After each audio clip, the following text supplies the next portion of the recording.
नमस्कार। कल मैंने कहा कि जो किसान है वो हिंदुस्तान फिर क्या चुप चुप। राहुल गांधी के अंदर एक बहुत बड़ी खूबी है। चलिए बढ़ते हैं आज की पहली और सबसे बड़ी खबर की ओर। लोकसभा में बजट पर चर्चा के दौरान कांग्रेस सांसद राहुल गांधी ने ऐसा बयान दिया जिससे सदन का माहौल अचानक गर्मा गया। उन्होंने प्रधानमंत्री पर गंभीर आरोप लगाते हुए कहा कि अंतर्राष्ट्रीय दबावों की वजह से देश के किसानों के हितों से समझौता किया जा रहा है। राहुल गांधी ने दावा किया कि विदेशों के साथ हुई कुछ डील का सीधा असर कपास, सोया, सेब समेत कई फसलों के किसानों पर पड़ेगा और भारतीय कृषि व्यवस्था कमजोर हो सकती है। पहले आप उनका ये बयान सुनिए। नमस्कार। कल मैंने कहा कि जो किसान है वो हिंदुस्तान की नींव है, फाउंडेशन है, और फूड सिक्योरिटी के लिए कांग्रेस पार्टी और हिंदुस्तान लड़ी थी। नरेंद्र मोदी जी ने हमारी फूड सिक्योरिटी, हमारे किसानों को धोखा दिया है। यूएस के साथ डील करके उन्होंने कपास के किसानों को, सोया के किसानों को, सेब के किसानों को, फल के किसानों को बेच दिया है। हिंदुस्तान की कृषि मार्केट पर सालों से विदेश के लोग कब्जा पाने की कोशिश कर रहे हैं। नरेंद्र मोदी जी ने उनके लिए दरवाजा खोला है। ये सच्चाई है, वो भी जानते हैं, मैं भी जानता हूँ। क्यों खोला है? क्योंकि उनके गले पर चोट लगा रखा है। डोनाल्ड ट्रंप ने नरेंद्र मोदी की लगाम पकड़ी है। मक्का, कपास, सोयाबीन और फल, ये शुरुआत है। नरेंद्र मोदी पूरी कृषि मार्केट के दरवाजे खोलेंगे अपने मित्रों के लिए, अदानी अंबानी जैसे लोगों के लिए, विदेशी ताकतों के लिए। भारत के किसान और पूरा देश जानता है कि नरेंद्र मोदी किसान विरोधी है। वो अपने मित्रों की मदद करता है। पहले भी वो काले कानून लाए थे, अब उन्होंने विदेशी ताकतों के लिए दरवाजा खोल दिया है। अमेरिका के जो किसान हैं उनके बड़े बड़े खेत।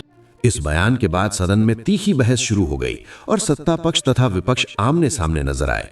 सरकार इन आरोपों को पूरी तरह खारिज कर रही है, जबकि विपक्ष किसानों के मुद्दे पर लगातार दबाव बना रहा है। अब सबकी नजर इस पर है कि ये राजनीतिक टकराव आगे क्या मोड़ लेता है और किसानों से जुड़े फैसलों पर इसका कितना असर पड़ता है। अब बढ़ते हैं अगली बड़ी खबर की तरफ। बात करते हैं संसद में उठे नोटबंदी के मुद्दे की, जिस पर तृणमूल कांग्रेस की सांसद शताब्दी रॉय ने सरकार को घेरा।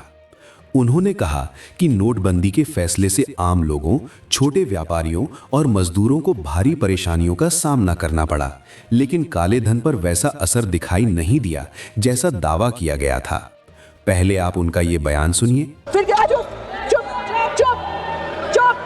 मोहम्मद बिन तुगलक जैसा अचानक आ गया नोटबंदी। उसमें क्या हुआ? आपने क्या बोला? जे इसमें ब्लैक मनी खत्म होगा, टेररिस्ट खत्म होगा। क्या हुआ? हर दिन ब्लैक मनी मिल रहे। टेररिस्ट के बाद तो मात ही करो। पहलगाम में क्या हुआ? अभी तक कोई पकड़ा नहीं गया, अभी तक कुछ नहीं हुआ। दिल्ली में आपके नाक के ऊपर ब्लास्टिंग हुआ, मतलब टेररिस्ट खत्म कर नहीं पाए, ब्लैक मनी खत्म कर नहीं पाए, फिर भी ये नोटबंदी और एक टॉर्चर ही है। आपके पास कोई सर्वे रिपोर्ट है? कितना घुसपैठिया है, कितना बांग्लादेशी है, कितना रोहिंग्या? चीख रहे हो, चिल्ला रहे हो, आगे आगे आगे। कहां से आया? आपके रास्ते से। फिर कितना है? आप बिहार को बोल रहे हो जीते हैं, कोई बोल रहे जीते हैं, कोई बोल रहे लूटे हैं। पता नहीं लूट कर जीते हैं कि नहीं, लेकिन ये बता रही हूँ बंगाल में आप वो कर नहीं सकते। इस बयान के बाद संसद में इस मुद्दे पर बहस तेज हो गई।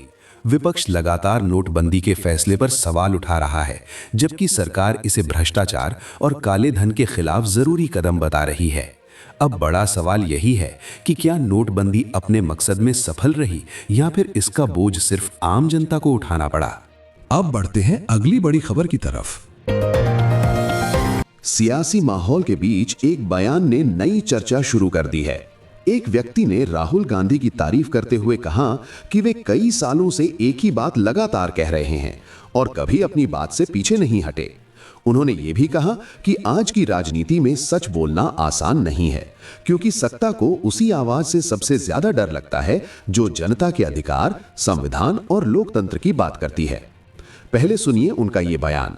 राहुल गांधी के अंदर एक बहुत बड़ी खूबी है कि मैं लगभग 20 सालों से उनके स्पीच को देखता हूँ। जो बात उन्होंने 10 साल पहले कही, वही बात वो 10 साल बाद भी कहते हैं। उनकी यही सबसे बड़ी सच्चाई, वो अपनी जबान से नहीं पलटते। अरे तुम कितना भी भाई कोशिश कर लो, गांधी परिवार को झुका नहीं सकते। ये बताइए, राहुल गांधी ने नियम फॉलो नहीं किया, संसद का आज मान सम्मान रहा कहाँ?